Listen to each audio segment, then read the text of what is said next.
Ganito kasi yung nangyari. Bigla akong naisipan na kumain na miss or bigla akong gustong kumain ng Braso de Mercedes. So, ayun. Bigla tuloy akong napagawa ulit.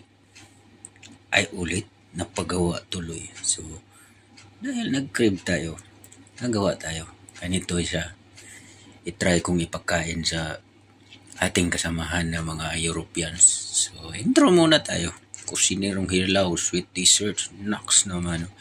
So, dito itlog 12 piraso ito. Hiwalay lang natin ang dilaw sa puti. Ayan.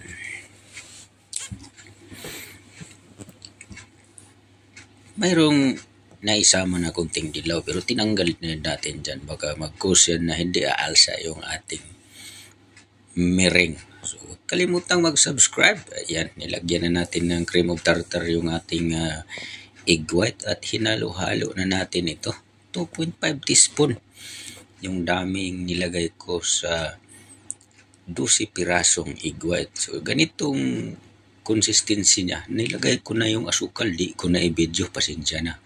So, yun konti. So, pag ganitong consistency, ayan, pwede na yan. Ilagay na natin yan sa ating baking pan. So, ayan, ilagyan na natin ng parchment paper or baking paper o ano man ang tawag dyan. So, ilagay na natin yung ating meringue. Meringue daw tawag dyan. At ikalat na natin. Sama sa pagkakalat natin dito sa social media kahit walang nanood, walang nag-share. Ala, sige, kumbati pa rin. So, yan. At i-bake na natin siya. 20 to 22 minutes sa 180 Fahrenheit. So, dito naman tayo sa ating dilaw na itlog. Ilagay na natin yung ating condense. Isang lata ito. Isang lata ng condense at naglagay din natin tayo ng food coloring na dilaw. So, pang pakulay lang. Siyempre, hindi mawala yung pampabango. Hindi ito tutorial ha. Sinisir ko lang kung paano ko ginawa yung Braso de Mercedes ni Kusinerong Hilaw. So, mikos-mikos lang natin yan. At ayan, banda. Pwede na siguro yan. Sipagan lang natin sa paghalo para hindi dumidikit yung hindi nasusunog yung ilalim. So, yan. Nilipat na natin at palamigin konti. So, ayan na. Silipin natin yung ating meringue at okay na. Diba? Ready na siya. Diba golden brown? So, ayan golden brown. Palamigin lang natin konti yan. At ilagyan natin ng powdered sugar. Siyempre, para manay siya mag-color-color. Manay siya para di dumikit ba. So, yan, nilipat na natin at mairolyo na natin. Tanggalin muna natin ang papel kay gahi na siya kaunon. Rin napita ato nang i-spread ang atong kuan.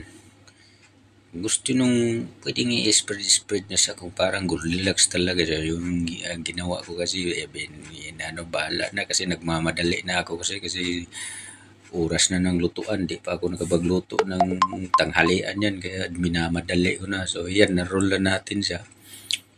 At ipalamig na natin yan sa chiller para mag-chill naman siya doon. Dito hiniwa na natin yan. Saktong isang portion lang at nilagyan ulit natin ng powdered sugar. So, di ba? Ito yung finished product natin at ayan na, ganito finished product. Isang bilugan lang. Hindi tinipid sa palaman. Salamat.